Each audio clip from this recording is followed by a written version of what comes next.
अस्सलाम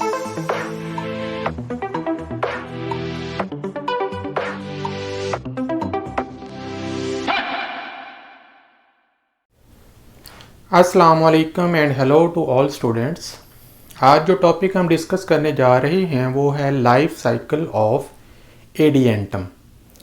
एडिएंटम जो है इसे मेडन हेयर फर्न भी कहा जाता है। क्यों कहा जाता है उसके ऊपर भी बात करते हैं, लेकिन सबसे पहले हम इसकी प्लांट बॉडी के बारे में जो है वो डिस्कशन करेंगे कि इसकी प्लांट बॉडी कैसी है, फिर उसके बाद इसके लाइफ साइकिल को डिस्कस करेंगे। एडिएंटम जो है ये एक छोटा सा 5 से 6 सेंटीमीटर साइज़ का पौधा है जो आम तौर पर जहाँ पर पानी बहता है नदी के किनारों के ऊपर या नालों के किनारों के ऊपर, पहाड़ी इलाकों में आमतौर पर ये पाया जाता है। और ये छोटा सा एक पौधा है, बहुत ही ये इसके फ़ायदे भी बहुत ज़्यादा हैं। तो मेरे पास ये एक डायग्राम मैंने बनाई है। अंडरग्राउंड इसके ज़मीन के अंदर, मिट्टी के अंदर एक इसका तना होता है जिसे राइजोम कहते हैं। राइजोम एक ऐसे स्टेम को कहते हैं जो अंडरग्राउंड होता है। इस राइजोम के ऊपर छोटे छोटे छिलके नुमा स्केल्स होते हैं जिन्हें रिमेंटा कहा जाता है। वहाँ से नीचे से इसकी रूट लाइक स्ट्रक्चर्स निकलते हैं जिन्हें हम एडवेंटिशियन रूट्स कहते हैं। अब याद रखिएगा, एडवेंटिशियन रूट्स या हम उसे एडवेंटिटियस रूट्स बोलते हैं। ये ऐसी रूट्स होती हैं जो पौधे के तने से निकलती हैं। आमतौर पर जो जड़ होती है वो पौधे के बीज के अंदर मौजूद एम्ब्रियो के रेडिकल से निकलती है, जिसे प्राइमरी रूट, सेकेंडरी रूट या टर्शरी रूट कहा जाता है। लेकिन ये जो रूट्स होती हैं ये डायरेक्टली स्टेम से निकलती हैं, इसलिए इनको एडवेंटिशियस रूट्स कहते हैं। तो ऐसी रूट्स जो पौधे के बीज के अलावा उसके किसी वेजिटेटिव पार्ट से निकलें, शाख से, तने से, उन्हें हम एडवेंटिशियन रूट्स कहते हैं। तो ये एडवेंटिशियन रूट्स हैं, ये ज़मीन से अंदर जा रही होती हैं और वहाँ से वाटर और मिनरल अब्जॉर्ब करती हैं। याद रखिएगा, ये पौधा जो है ये स्पोरोफाइट है और ये जो स्पोरोफाइट है ये डिप्लॉयड होता है। जब ये ज़मीन से बाहर आता है तो इसके ऊपर पत्ते लगते हैं। इनके पत्तों को हम फ्रॉन्ड्स कहते हैं। ये देखें, ये एक पूरा पत्ता है इसे फ्रॉन्ड कहते हैं। ये भी एक पूरा पत्ता है, इसे फ्रॉन्ड कहते हैं। आपको पता होना चाहिए कि ये जो पौधा है एडिएंटम या मेडन हेयर फर्न भी इसे कहते हैं, इसका ताल्लुक फर्न्स के साथ है, यानी ये एक फर्न है। और इनके पत्तों को हम फ्रॉन्ड्स इसलिए कहते हैं क्योंकि उनके ऊपर स्पोरेंजिया लगे होते हैं जिनके अंदर स्पोर्स बनते हैं। तो such leaves which contain sporangia are called ferns. लेकिन इनके अंदर एक और प्रॉपर्टी होती है कि जब फ्रॉन्ड्स छोटे और इमेच्योर होते हैं, यंग होते हैं, तो उनको वो क्वाइल्ड होते हैं। इसे सर्सिनेट वर्नेशन कहते हैं। अब यहाँ पर देखें, ये पत्ता जो है वो यंग है, अभी इमेच्योर है, तो इसने फिडल शेप, एक म्यूज़िकल इंस्ट्रूमेंट होता है, उसकी शक्ल इख्तियार की हुई है। इसे सर्सिनेट वर्नेशन कहते हैं। जैसे जैसे ये पत्ता बड़ा होता चला जाएगा ये खुलता चला जाएगा और एक बड़े पिन्ना की शक्ल इख्तियार कर लेगा। इस पिन्ना के अंदर फिर छोटे छोटे कई छोटी पत्तियां होती हैं जिन्हें पिन्यूल्स कहते हैं। जैसे अगर ये पूरा पिन्ना है तो इसके ऊपर ये जो पत्तियां हैं इन्हें पिन्यूल्स कहते हैं। पिन्यूल्स जो हैं, इनकी जो डंडियाँ हैं उन्हें रेचिस बोला जाता है। ये जो रेचिस होती हैं ये बहुत शाइनी होती हैं, ब्लैक कलर की होती हैं। तो जब आप दूर से देखते हैं तो ऐसे लगता है जैसे नदी के किनारे एक दोशीज़ा बैठी हुई है, उसने शैम्पू किए हुए हैं बाल और उसके बाल हवा से लहरा रहे हैं। तो जब आप दूर से देखते हैं तो ऐसा लगता है जैसे किसी दोशीज़ा के बाल लहरा रहे हों, इसलिए क्योंकि इनके जो रेचिस हैं या तने के जो डंडियां हैं वो ब्लैक और शाइनी होती हैं, इसलिए इसे मेडन हेयर फर्न भी कहा जाता है, यानी कंवारी दोशीज़ा के बालों वाला फर्न। तो एनी हाउ, ये तो उसका नाम हो गया। तो ये हमारा उसका जो है वो मेन, मैंने ज़्यादा डिटेल के साथ इसके वेजिटेटिव स्ट्रक्चर पे नहीं जाएंगे, बहरहाल थोड़ा सा मैंने आपको इसका इंट्रोडक्शन दे दिया। हमारा ज़्यादा फोकस जो है इसके लाइफ साइकिल के ऊपर है। अब यहाँ से मैंने क्या किया है कि इसकी जो पत्तियाँ हैं इन्हें मैंने बाहर निकाल लिया है और ये जो पत्तियाँ हैं इन्हें पिन्यूल्स कहते हैं। ये जो पत्तियाँ हैं इनके जो अंदर वेन्स होती हैं वो डाइकोटोमस वेनेशन होती है। डाइकोटोमस वेनेशन ये होता है कि एक ब्रांच अगर जा रही होती है तो वो आगे जाकर स्प्लिट होकर दो ब्रांचेस में तब्दील हो जाती है। इस तरीके से इसके अंदर डाइकोटोमस वेनेशन जो है वो मौजूद होती है। एक और ख़ास बात इन पत्तियों की ये है कि ये जो पत्तियाँ होती हैं ये ऐसे सीधी जा रही होती हैं और ये ऊपर से जाकर ऐसे बेंड हो जाती हैं, मुड़ जाती हैं, और एक तरह का फॉल्स इंड्यूजियम बनता है। इंड्यूजियम कहते हैं ढकने को, कवर को, छत को, तो इनके अंदर वो बनता है। तो यहाँ पर अगर आप देखें तो इनके ये जो किनारे हैं पत्तियों के, ये थोड़े से बेंड हुए हैं, इनके ऊपर एक जो है इंड्यूजियम बना हुआ है। अब मैंने उसको डिटेल के साथ समझने के लिए उन इंड्यूजियम के अंदर फिर मार्जिन के अंदर सोराए लगे होते हैं, जिन्हें सोरस की जमा सोराए है। सोरस कहते हैं स्पोरेंजियम के गुच्छे को, यहाँ पे बहुत सारे स्पोरेंजिया इकट्ठे हो जाते हैं, उसे सोरस कहते हैं।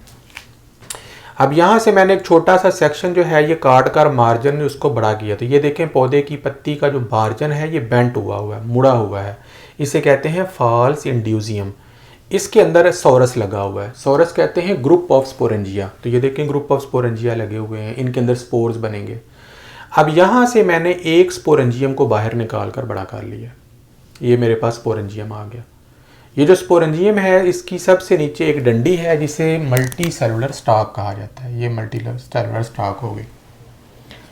उसके ऊपर फिर इसका एक फूला हुआ हिस्सा होता है, जिस तरह मटर के बीज का दाना होता है, मटर की फली होती है जिसके किनारे बारीक होते हैं लेकिन दरमियान से ये मोटा होता है।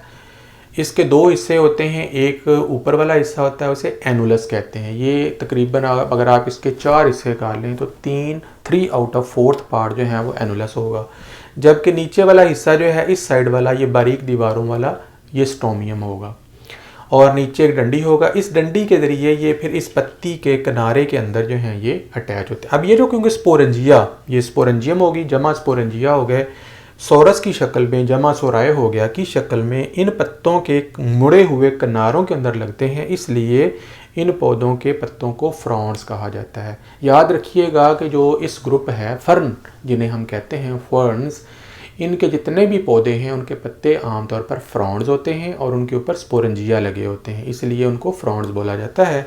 और इनकी एक और ख़ास बात कि इनके पत्ते जब यंग और इमैच्योर होते हैं तो वो मुड़े हुए होते हैं, कॉइल्ड होते हैं, इसलिए इस फिनोमेना को सर्सिनेट वर्नेशन भी बोला जाता है। यानी हो वापस आते हैं, ये जो स्पोरेंजियम है ये उसका सारा स्ट्रक्चर है। इसकी जो दीवारें हैं कुछ रेडियल होती हैं, कुछ वर्टिकल होती हैं, कुछ हॉरिजॉन्टल होती हैं। इसके अंदर फिर एक सेल होगा जिसे माइक्रोस्पोर मदर सेल कहेंगे, क्योंकि इसके अंदर स्पोर्स बनने जा रहे हैं मियोसिस के ज़रिए। माइक्रोस्पोर मदर सेल जो है यूँ समझ लें कि माइक्रोस्पोर मदर सेल समझ लें कि एक तरह के स्पोर्स बनाने वाला सेल है जो कि डिवाइड होगा मियोसिस के ज़रिए और हैप्लॉइड स्पोर बनाएगा। इसके अंदर स्पोर बनने का प्रोसेस जो है वो स्टार्ट हो जाता है जब स्पोर्स बन जाते हैं, मैच्योर हो जाते हैं, तो इन पत्तियों के ऊपर धूप पड़ने की वजह से ये जो स्पोरेंजियम है इसकी दीवारें खुश्क होकर इस मुकाम से फट जाती हैं।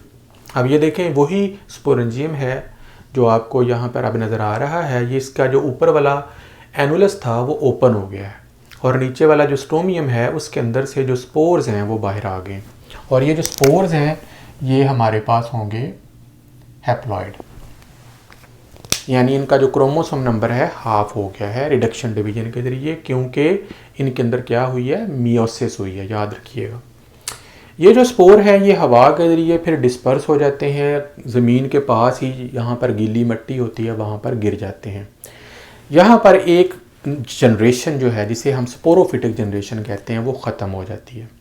उसके बाद एक नई नस्ल जो है वो जन्म लेती है जिसे गैमीटोफाइट कहा जाता है। अब यहाँ पर देखें ये स्पोर जब जर्मिनेट करता है तो उससे एक नई जनरेशन जो है वो पैदा हो जाती है, इसको कहते हैं गैमीटोफाइट। गैमीटोफाइट के अगर हम स्ट्रक्चर को देखें तो इसका जो स्ट्रक्चर है वो हार्ट शेप होता है, साइज़ इसका तकरीबन 8 मिलीमीटर होता है, गीली मिट्टी के ऊपर ये पड़ा होता है। कितना होगा 8 मिलीमीटर, मेरे में भी आपके नेल्स जो अंगूठे का नेल है इसका साइज़ होगा इतना सा, और ऐसे ज़मीन के ऊपर पड़ा होगा। इसके ऊपर वाले हिस्से पर एक नॉच होती है जहाँ से इसका जो कद है वो बढ़ता है, ग्रोथ करता है। नीचे वाले हिस्से में राइजोइड्स लगे होते हैं, जड़ लाइक स्ट्रक्चर होते हैं जो ज़मीन से वाटर और पानी जो है वो अब्जॉर्ब करते हैं। जहाँ पर जड़ें होती हैं वहाँ पर इनके मेल पार्ट लगे होते हैं जिन्हें एंथ्रीडिया कहा जाता है, और जहाँ पर नोच होती है वहाँ पर आर्चिगोनियम एक स्ट्रक्चर जो है वो मौजूद होता है जो कि फीमेल पार्ट होता है। इसके जो किनारे हैं ये बारीक होते हैं और ये दरमियान से मोटा होता है, कुशन लाइक होता है। ये ग्रोथ करता रहता है। जब ये अल्टीमेट अपने साइज़ के अंदर पहुंच जाता है तो इसके अंदर मेल और फीमेल रिप्रोडक्टिव पार्ट जो हैं यानी एंथ्रीडिया और आर्चिगोनिया जो हैं वो लग जाते हैं। जब एंथ्रीडिया और आर्चिगोनिया मैच्योर हो जाते हैं तो मैंने क्या किया है कि डायग्राम के ज़रिए उनको बाहर निकाल लिया ताकि उनके स्ट्रक्चर को हम समझ सकें। यहाँ से मैंने आर्चिगोनियम जो है उसे बाहर निकाल लिया। आर्चिगोनियम के दो हिस्से होते हैं, एक नीचे वाला हिस्सा होता है उसे कहते हैं वेंटर, और एक बाहर वाला हिस्सा होता है उसे नेक कहते हैं। अब ये जो वेंटर होता है ये इस प्रोथैलस, जिसे गेमिटोफाइट कहते हैं, प्रोथैलस ये ख़ास नाम है इसके गेमिटोफाइट के लिए जो कि हार्ट शेप होता है, उसके अंदर दबा हुआ होता है, जबकि नेक जो है वो बाहर होती है। इसके अंदर फिर माइटोसिस के ज़रिए एग बनता है, क्योंकि ये जो गेमिटोफाइट है ये हैप्लॉइड है तो ये अब मियोसिस नहीं कर सकता, अब ये माइटोसिस करेगा। याद रखिएगा कि जब भी एक ऑर्गेनिज्म हैप्लॉइड होगा और अगर वो गमीट बना रहा है तो वो माइटोसिस के ज़रिए होंगे, मियोसिस के ज़रिए नहीं होंगे। माइटोसिस के ज़रिए इसने एग बना लिया, ये इसके अंदर एग मौजूद है, इसके अंदर ये प्रोटेक्टिव सेल्स हैं जो इसकी प्रोटेक्शन कर रहे होते हैं। जहाँ पर राइजोइड हैं वहाँ से मैंने एंथ्रीडियम को बाहर निकाल लिया। एंथ्रीडियम जो है इनके अंदर भी माइटोसिस के ज़रिए सेल डिवाइड करते हैं और स्पर्म्स बनते हैं। ये जो स्पर्म्स होते हैं ये स्पिरली कॉइल्ड होते हैं और इनके ऊपर बेशुमार छोटे छोटे सीलिया होते हैं ताकि ये पानी के अंदर स्विम कर सकें, बारिश के पानी के ज़रिए या वैसे कोई शबनम का पानी है तो उसके ज़रिए ये स्विम कर सकें। जब स्पर्म्स एंथ्रीडियम के अंदर और एग जो है आर्चिगोनियम के अंदर मैच्योर हो जाते हैं तो विया कीमोटैक्सिस एग जो है वो केमिकल रिलीज़ करता है जो कि स्पर्म्स तक आते हैं। स्पर्म्स को गाइड किया जाता है और ये जो स्पर्म्स हैं ये स्विम करते करते नेक के ज़रिए एग तक जाकर उसको जाकर फर्टिलाइज़ कर देते हैं। जैसे ही एग फर्टिलाइज हो जाता है तो ये जाइगोट बन जाता है। ये जो जाइगोट है ये फिर डिवाइड करना शुरू हो जाता है। डिवाइड करते करते ये एक एम्ब्रियो की शक्ल इख्तियार कर लेता है। ये सारा प्रोसेस इस प्रोथैलस के आर्चिगोनिया के अंदर हो रहा होता है। जैसे ही एम्ब्रियो बन जाता है तो ये ज़मीन के अंदर ही इसके अंदर ग्रोथ होना शुरू हो जाती है, यानी इसकी रूट लाइक स्ट्रक्चर बनना शुरू हो जाते हैं और साथ ही ग्रोथ लीव्स फ्रॉन्ट्स जो हैं वो छोटे छोटे पैदा होना शुरू हो जाते हैं जिसे एपिकल नॉच कहते हैं। वहाँ से ग्रोइंग पॉइंट जो है वो शुरू हो जाता है। उसके बाद फिर ये जो प्रोथैलस है इसकी डेथ होना शुरू हो जाती है और अल्टीमेटली ये फिनिश हो जाता है और उसकी जगह पर एक नई जनरेशन आ जाती है जिसे स्पोरोफाइट जनरेशन कहा जाता है। इस तरीके से लाइफ साइकिल कंप्लीट हो जाता है। इस तरीके से इन पौधों के अंदर भी अल्टरनेशन ऑफ जनरेशन पाई जाती है। इसमें स्पोरोफिटिक जनरेशन जो है वो मियोसिस के ज़रिए स्पोर पैदा करती है। स्पोर जो हैं जब गिरते हैं उससे कौन सी जनरेशन पैदा होती है? Gametophyte generation. Gametophyte generation gametes पैदा करती है। कौन से प्रोसेस के ज़रिए? माइटोसिस के ज़रिए, क्योंकि ये हैप्लॉइड होती है। ये जो गैमीट्स हैं ये आपस में फर्टिलाइज होते हैं और उनके ज़रिए एम्ब्रियो और जाइगोट और एम्ब्रियो बनता है और उससे जो नई नस्ल पैदा होती है उसे स्पोरोफाइट कहते हैं।